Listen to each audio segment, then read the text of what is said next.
عورتوں نے رسول اللہ صلی اللہ علیہ وسلم سے کہا کہ آپ سے فائدہ اٹھانے میں مرد ہم سے آگے بڑھ گئے ہیں، اس لیے آپ اپنی طرف سے ہمارے وعظ کے لیے بھی کوئی دن خاص فرما دیں۔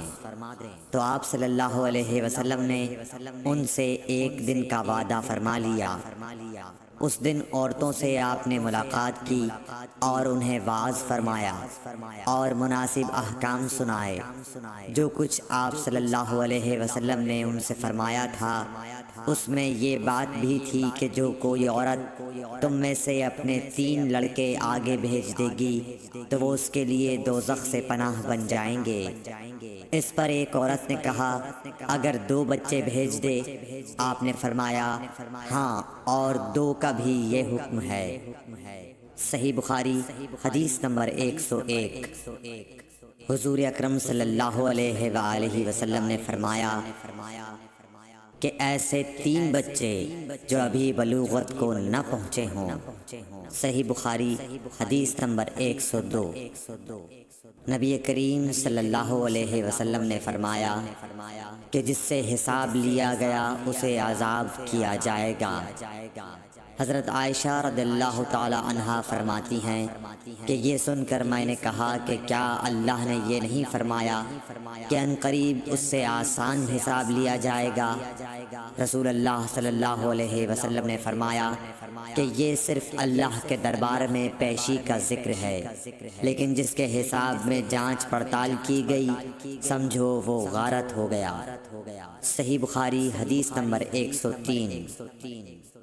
رسول اللہ صلی اللہ علیہ وسلم نے اللہ کی حمد و ثنا بیان کی، پھر فرمایا کہ مکے کو اللہ نے حرام کیا ہے، آدمیوں نے حرام نہیں کیا۔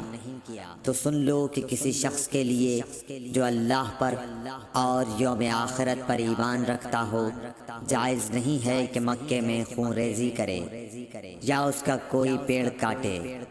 پھر اگر کوئی اللہ کے رسول کے لڑنے کی وجہ سے اس کا جواز نکالے تو اس سے کہہ دو اللہ نے اپنے رسول کے لیے اجازت دی تھی، تمہارے لیے نہیں دی، اور مجھے بھی دن کے کچھ لمحوں کے لیے اجازت ملی تھی، آج اس کی حرمت لوٹ آئی جیسی کل تھی، اور حاضر غائب کو یہ بات پہنچا دے۔ صحیح بخاری حدیث نمبر 104۔ ایک مرتبہ ابو بکر رضی اللہ عنہ نے رسول اللہ صلی اللہ علیہ وسلم کا ذکر کیا کہ آپ صلی اللہ علیہ وسلم نے فرمایا تمہارے خون اور تمہارے مال۔ محمد کہتے ہیں کہ میرے خیال میں آپ نے اعراضکم کا لفظ بھی فرمایا، یعنی اور تمہاری آبروئیں تم پر حرام ہیں، جس طرح تمہارے آج کے دن کی حرمت تمہارے اس مہینے میں۔ سن لو یہ خبر حاضر غائب کو پہنچا دے۔ اور محمد راوی حدیث کہتے تھے کہ رسول اللہ صلی اللہ علیہ وسلم نے سچ فرمایا۔ پھر دوبارہ فرمایا کہ کیا میں نے اللہ کا یہ حکم تمہیں نہیں پہنچا دیا؟ صحیح بخاری حدیث نمبر 105۔